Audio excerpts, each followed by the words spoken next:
মাটি, এই বিষয়টা নিয়ে আমরা যত কম কথা বলি, যত কম ভাবি, বিষয়টা ততটাই বেশি গুরুত্বপূর্ণ আর দুর্ভাগ্যক্রমে ততোধিক বেশি অবহেলিত।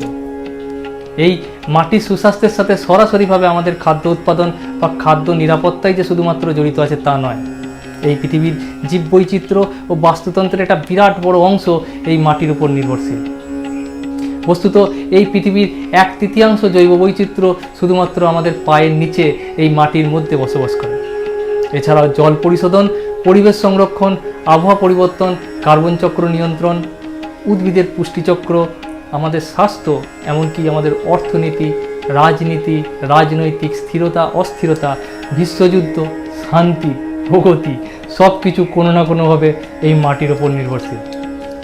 তাই মাটির সুস্বাস্থ্য কেবলমাত্র মানব সভ্যতার অস্তিত্বের জন্যই নয়, সমগ্র পৃথিবীর প্রতিটা জীবনের জন্য অপরিহার্য। আসলে মাটি ছাড়া জীবন আর জীবন ছাড়া মাটির অস্তিত্ব অসম্ভব, অকল্পনীয়। মাটি তাই নিজে একটি জীবন্ত সত্তা।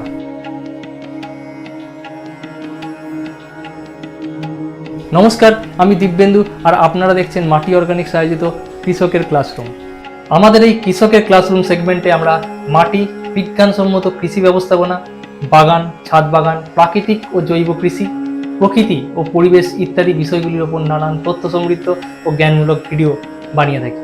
তাই আপনি যদি একজন কৃষক, বাগানি, কৃষি বিজ্ঞানের একজন ছাত্র অথবা নিতান্তই একজন প্রকৃতিপ্রেমী মানুষ হন, তাহলে এই ক্লাসরুমের একটি আসন শুধুমাত্র আপনার জন্য সংরক্ষিত হয়ে থাকবে।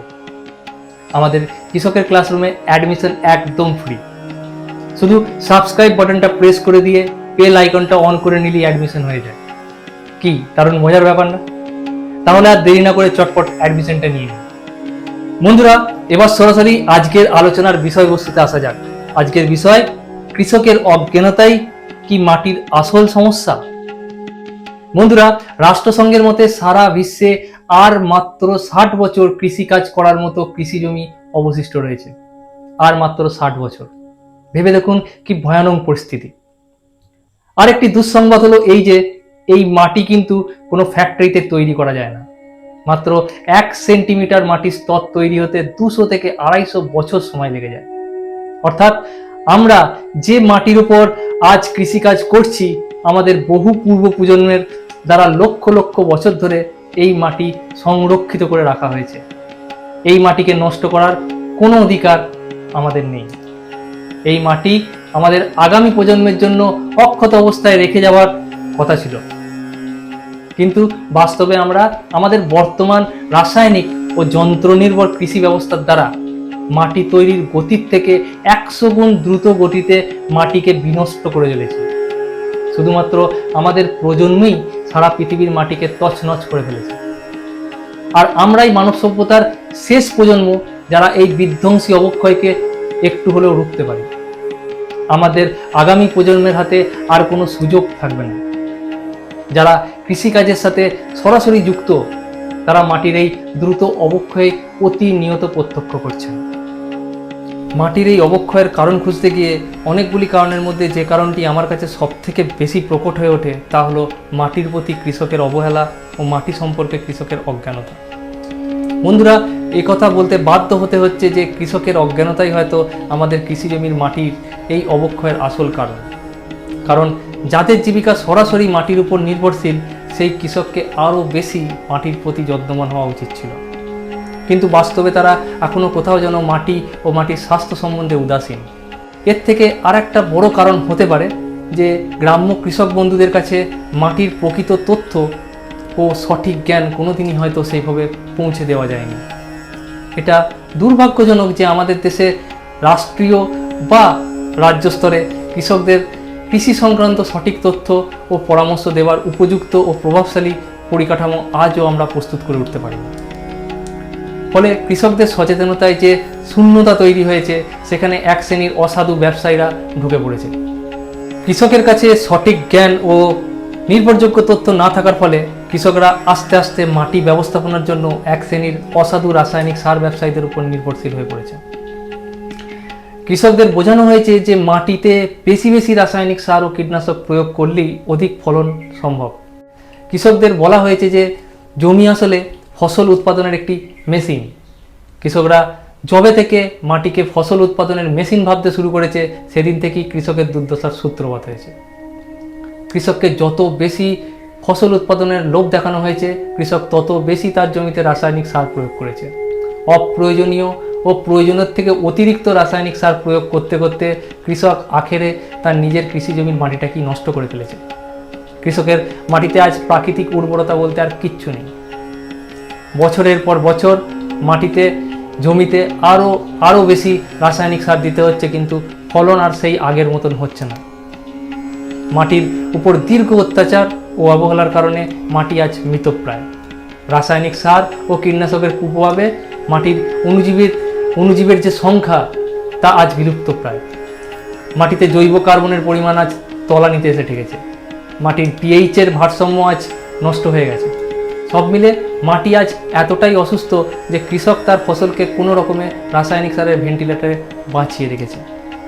সামান্য ফসল ফলানোর জন্য প্রচুর রাসায়নিক সার ব্যবহার করতে হচ্ছে, ফলন তবু হচ্ছে না। অত্যাধিক রাসায়নিক সার ও কীটনাশকের প্রয়োগের ফলে উৎপাদিত ফসল হয়ে উঠছে বিষাক্ত।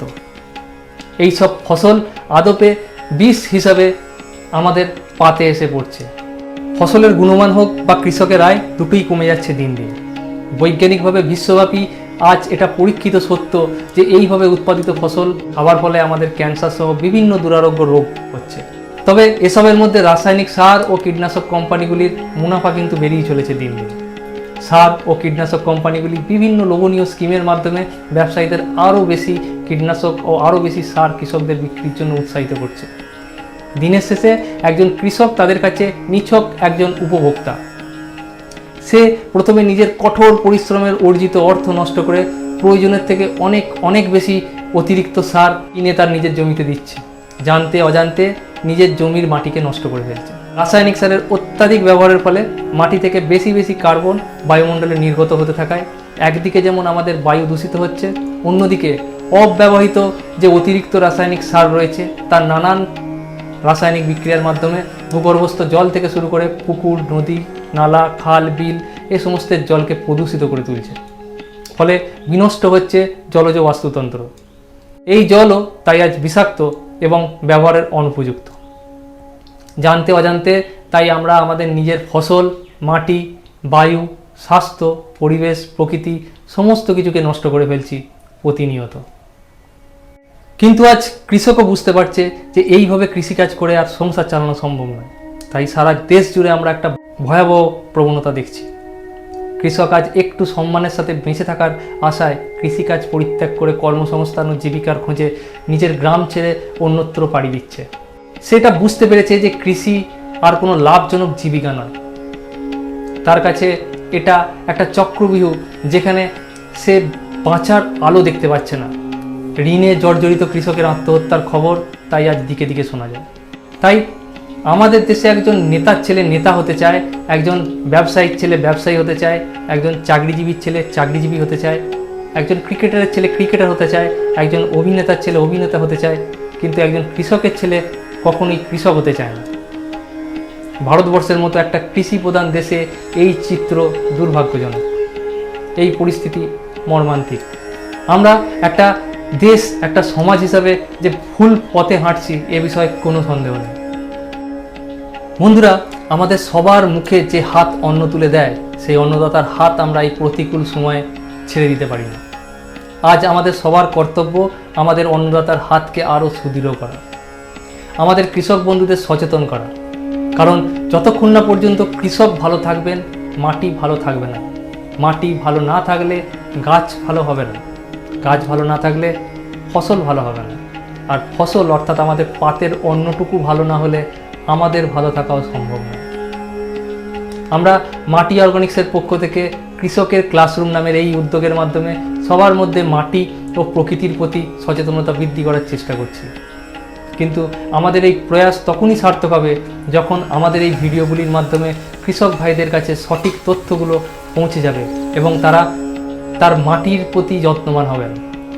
আমাদের স্বপ্ন নিজের জমিতে কৃষিকাজ করার সময় যেন তাদের নিজস্ব জ্ঞান, অভিজ্ঞতা ও পরীক্ষিত তথ্যের আলোকে সঠিক সিদ্ধান্ত তারা নিতে পারে। কৃষকরা যাতে সহজে ও সুলভ মূল্যে তাদের কৃষি জমির মাটি পরীক্ষা করাতে পারেন, তাই আমরা মাটি অর্গানিক্স ফার্মে একটি অত্যাধুনিক প্রযুক্তির মাটি পরীক্ষা কেন্দ্রের স্থাপনা করেছি। এই সয়েল টেস্টিং ল্যাবটি ভারত সরকারের কৃষি মন্ত্রণালয় ICAR অনুমোদিত আধুনিক ডিজিটাল প্রযুক্তির মেশিন পরিচালিত। এখানে আমরা কৃষকের জমির মাটির নমুনা পরীক্ষা করে সয়েল হেলথ কার্ডের মাধ্যমে মাটিরকে আরও কীভাবে উর্বর করা যায় সেই লক্ষ্যে কৃষককে প্রয়োজনীয় সব রকম পরামর্শ দিয়ে থাকি। মাটি পরীক্ষা সংক্রান্ত যাবতীয় তথ্য আপনারা স্ক্রিন ও ডেসক্রিপশনে দেওয়া মোবাইল নাম্বার থেকে পেয়ে যাবেন। কৃষকের কাছে মাটি সম্পর্কে সঠিক তথ্য ও কৃষিকাজ সম্বন্ধে প্রকৃত জ্ঞান থাকলে সে নিজের বিচার বিবেচনার ভিত্তিতে উচিত ও উপযুক্ত সিদ্ধান্তই নেবে বলে আমার বিশ্বাস। একজন সফল, আত্মবিশ্বাসী ও স্বাবলম্বী কৃষক হতে গেলে আপনাকে জানতেই হবে মাটি ঠিক কী, মাটিতে কি কি থাকে, গাছ, মাটি আর মাটিতে বসবাসকারী বিভিন্ন জীবের মধ্যে পারস্পরিক সূক্ষ্ম সম্পর্কটা ঠিক কী এবং কি করে তারা একে অন্যকে সাহায্য করে বেঁচে থাকে। মাটির মধ্যে বসবাসকারী অণুজীবেরা কীভাবে গাছের পুষ্টি যোগায়, তার কৃষিজমির মাটির উর্বরতার জন্য এই সকল অণুজীবের গুরুত্বটা ঠিক কী, মাটি ক প্রকার ও কী কী, কোন মাটিতে কোন ফসল ভালো হয়, কোনো একটি নির্দিষ্ট ফসলের জন্য মাটি কিভাবে তৈরি করতে হয়। কৃষককে জানতে হবে তার নিজের কৃষিজমির মাটিতে কি কি পরিপোষক পদার্থ উপস্থিত রয়েছে, কোনটা গাছের জন্য যথেষ্ট মাত্রায় আছে আর কোন পরিপোষক পদার্থের ঘাটতি রয়েছে তার মাটিতে। তার মাটির pH-এর ভারসাম্য ঠিক আছে কিনা তাকে জেনে নিতে হবে। আর মাটিতে অণুজীবের সংখ্যা বৃদ্ধির জন্য জৈব কার্বন কতটা রয়েছে আর না থাকলে কিভাবে তা বাড়ানো সম্ভব।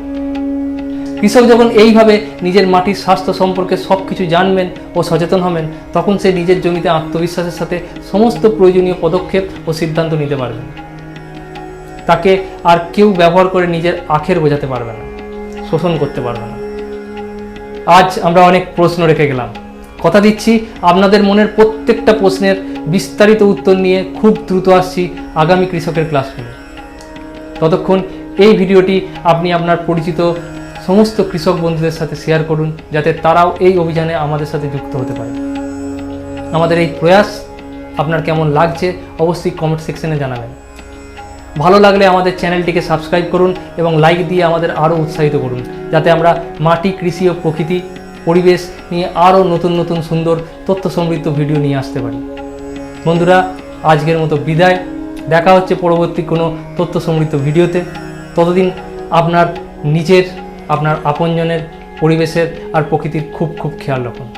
সঙ্গে থাকুন, দেখতে থাকুন মাটি অর্গানিক্স। নমস্কার।